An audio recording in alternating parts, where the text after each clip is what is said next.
এই 9 মাসের কার্যক্রমে এই সরকারের কাছ থেকে আমরা কিছু পাই নাই, শুধু পেয়েছি অবজ্ঞা। এই দেশের মানুষকে এই দেশের সরকার অবজ্ঞা করছে। একটু খেয়াল করে দেখবেন, এই সরকারের মধ্যে যারা আছে, আমি বলি এই সরকার একটি ঔপনিবেশিক সরকার। এই সরকারের মধ্যে যারা আছেন তাদের বেশিরভাগ অর্থাৎ প্রায় 90% এই দেশের নাগরিক নয়। আমরা এই সরকারকে সহযোগিতা দিয়েছি, দেব, কিন্তু তাদের বুঝতে হবে যে এই সংগ্রাম, এই উত্তরণে যদি তারা বিলম্ব করে তাহলে বাংলাদেশের আবেগময় তরুণ যুবকেরা এবং বাংলাদেশের মানুষ যারা অ্যান্টি এস্টাবলিশমেন্ট, তাদের যে সংগ্রাম, তাদের যে যুদ্ধ, তাদের যে অ্যাকাউন্টেবিলিটি, সেই অ্যাকাউন্টেবিলিটি থেকে বর্তমান যে অন্তর্বর্তীকালীন সরকার তারাও কিন্তু পালাতে পারবে না।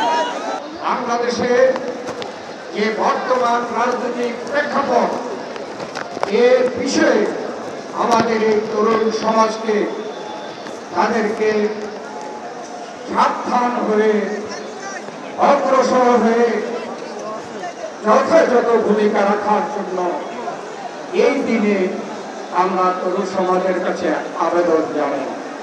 200 বছরের ব্রিটিশ শাসনের সময় ইস্ট ইন্ডিয়া কোম্পানি যে লুটপাট করেছিল তার চাইতেও বহুগুণ লুটপাট করেছে আওয়ামী ফ্যাসিবাদী শক্তি।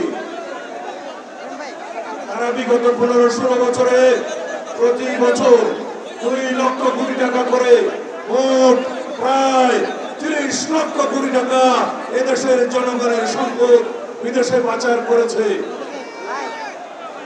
তারা 4 লক্ষ কোটি টাকা ব্যাংকের খেলাপি ঋণ রেখে গিয়েছে, দেশের মানুষের টাকা লুটপাট তছরূপ করেছে।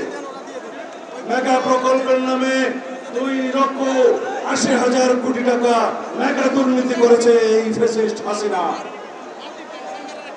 সারা বাংলাদেশে যে রকম রাজনৈতিক বিবেচনায় ব্যাংকিং খাতে লোন দিয়েছে, ঋণ দিয়েছে, সেই ঋণ দিয়ে 24টা পদ্মা সেতু করা যেত, এই কথা আমি বলছি না।